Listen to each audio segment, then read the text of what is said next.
Selamat pagi anak-anak. Apa kabarnya hari ini? Ibu berharap kalian dalam keadaan sehat walafiat. Sebelum kita mulai dengan kegiatan pembelajaran pada hari ini, Ibu mengajak kita untuk berdoa bersama. Berdoa mulai.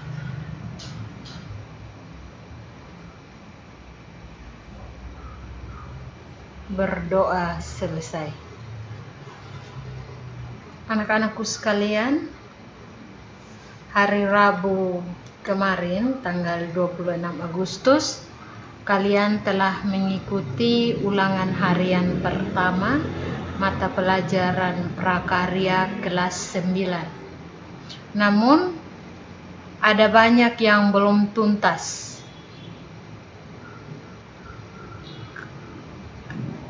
Oleh karena itu hari ini kita akan membahas soal, kemudian yang sudah tuntas menyelesaikan PR yang telah diberikan. Karena minggu depan kita sudah mulai ujian mid semester. Kita akan bahas soal nomor 1. Pertanyaannya, tanaman yang memiliki bunga yang indah dan menarik disebut tanaman hias apa? Apakah itu daun, akar, bunga, atau buah? Di sini ada kata kuncinya, yaitu memiliki bunga yang indah dan menarik. Jadi jawabannya itu mudah. Poin yang kedua, hal pertama yang perlu diperhatikan dalam membuat rancangan budidaya tanaman hias. Apakah kita memulai dengan perencanaan, persiapan alat, persiapan bahan, atau pengolahan? Sebelum melakukan sesuatu, hal yang paling utama itu kita buat apa? Yang ketiga, suatu proses melestarikan dengan memperbanyak tanaman hias agar tidak punah disebut dengan budidaya tanaman. Apakah tanaman bunga, tanaman hias, tanaman akar, atau tanaman daun? Jadi berkaitan dengan pokok pembahasan kita. Poin 4. Hal-hal yang tidak termasuk dalam pemasaran dari sudut pandang konsumen terdapat pada nomor berapa? Yang tidak termasuk. A. Kebutuhan dan keinginan konsumen. B. Tempat yang strategis. C. Biaya konsumen. Atau D. Komunikasi. Yang tidak termasuk dalam pemasaran dari sudut pandang konsumen. Yang kelima, perbandingan antara campuran tanah bakaran sampah, sekam padi, dan pupuk kandang sebagai media tanam bougainville adalah perbandingannya tanah itu ukuran berapa, kemudian bakaran sampah, sekam padi itu ukurannya berapa?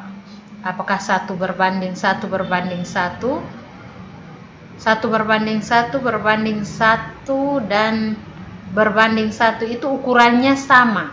Misalnya tanah 1 kilo, kemudian sekam padi juga 1 kilo, pupuk kandangnya juga 1 kilo, itu yang dimaksud. Kemudian 2 berbanding 1 berbanding 2. Berarti bagian bakaran sampahnya ini lebih banyak. Kemudian sekam padinya 1, pupuk kandangnya 2. Atau C, itu bakaran sampahnya 5, kemudian sekam padinya 3, pupuk kandangnya 1. dan seterusnya. Poin 6, penambahan unsur hara untuk mencukupi kebutuhan tanaman disebut, ini ada dalam penjelasan. Penjelasan apakah pembubuman, penyiraman, pemupukan, atau penyiraman. Ini pendobelan penyiraman 2, berarti diantaranya. Kemudian poin 7, kegiatan yang dilakukan pada saat pemeliharaan tanaman hias. Untuk memelihara tanaman hias itu, apa yang harus kita lakukan? Apakah penyiraman, pencahayaan, atau pemangkasan yang ini? Kemudian ada penanaman, pemupukan, dan penyiraman. Ingat kata kuncinya. Saat pemeliharaan tanaman berarti sudah ditanam. Itu hal-hal yang harus diperhatikan itu apa? Bagian 8.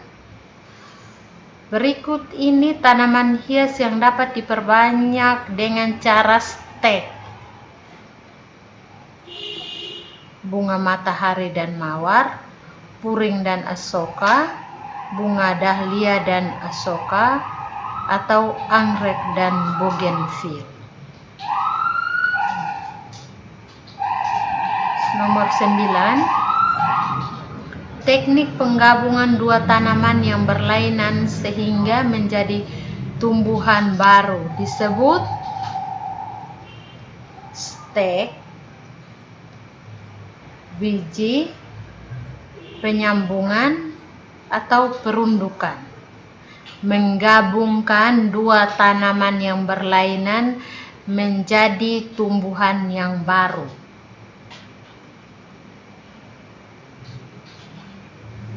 Nomor 10. Unsur hara yang dibutuhkan tanaman untuk pertumbuhan akar, batang, dan daun tanaman adalah unsur kaprum, nitrogen, seng, atau ferum. Itu terdapat dalam buku cetak. Nomor 11. Pemberian pupuk NPK yang seimbang yang dilarutkan dalam air dengan takaran 1 sendok makan untuk 5 liter air. Maka larutan ini diberikan pada setiap tanaman mawar sebanyak, ini perbandingannya, dibawa ke mililiter. Yang 12. Pernyataan yang tepat untuk unsur-unsur penunjang media tanam. Urutannya mana yang terlebih dahulu? Jadi tinggal urutkannya satu persatu sesuai dengan prosedurnya. Nomor 13. Menanam kembali tanaman yang sudah mati atau rusak disebut penyiraman, pembubuman, penyiangan, atau penyulaman. Nomor 14. Berikut ini yang bukan tanaman hias berbunga adalah anggrek, mawar, keladi, atau melati.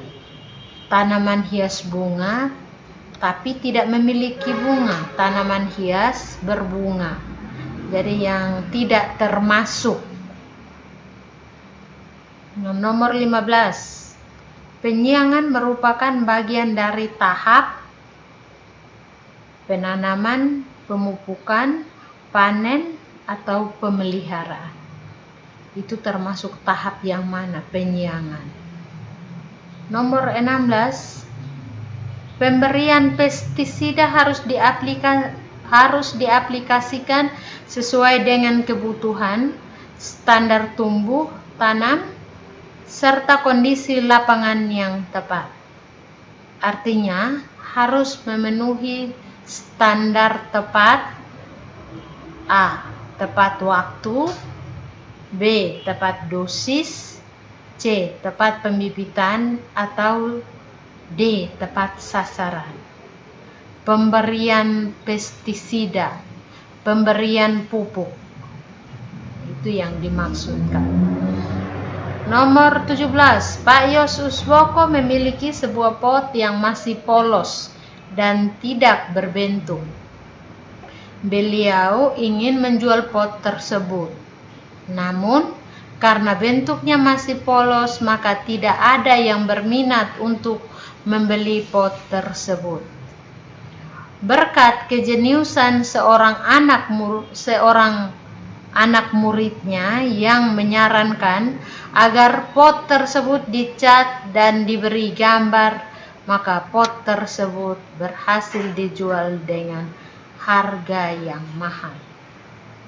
Berdasarkan ilustrasi di atas, pot yang sudah jadi dan diberi cat dengan gambar disebut hasil A. gambar, B. melukis, C. modifikasi, D. mengubah.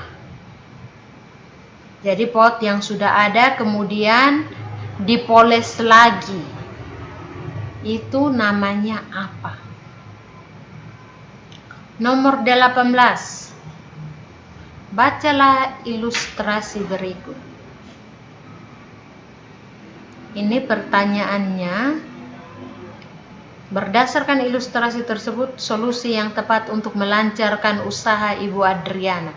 Jadi yang diminta adalah solusi. Ini ilustrasinya. Ibu Adriana ingin menjadi seorang pengusaha.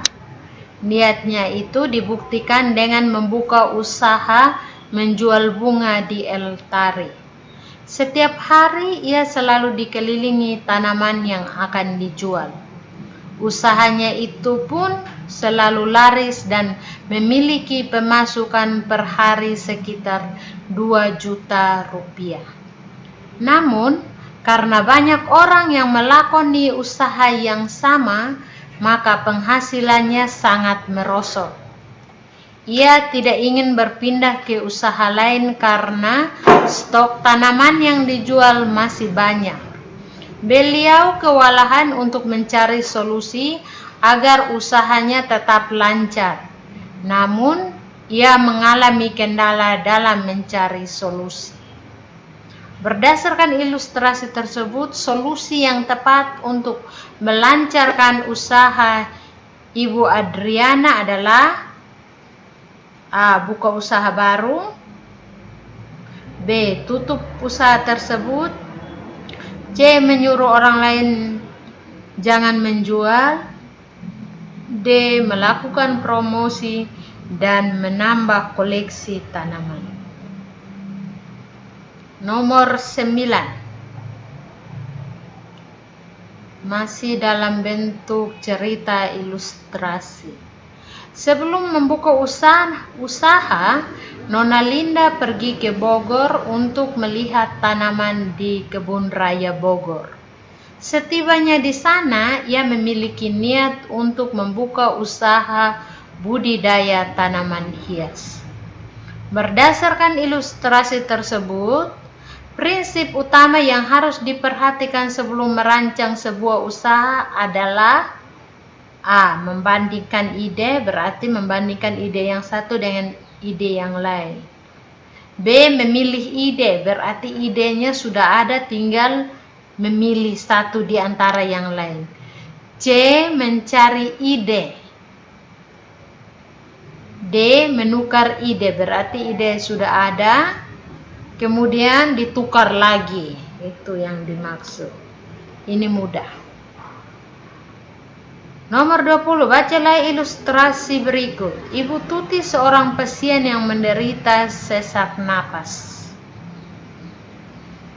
Ia tinggal di Jakarta Pusat yang dipenuhi macet dan polusi. Dokter menyarankan agar beliau berlibur di desa atau pegunungan.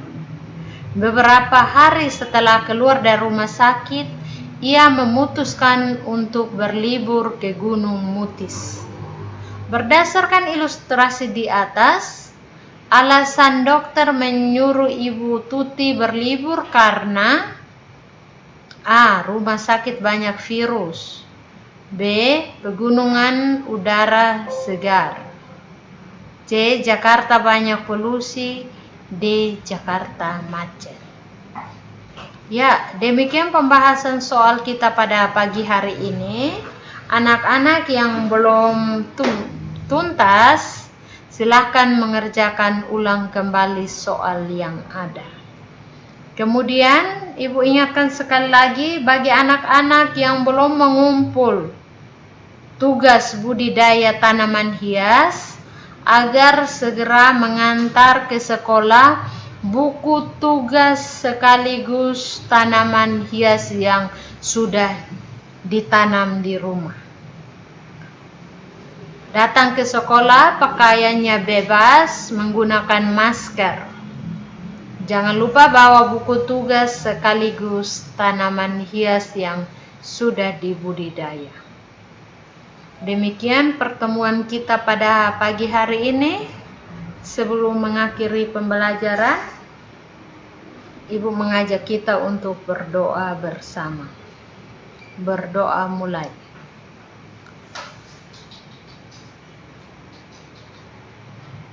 Berdoa selesai. Terima kasih anak-anak. Minggu depan kita ujian mid semester. Jangan lupa belajar.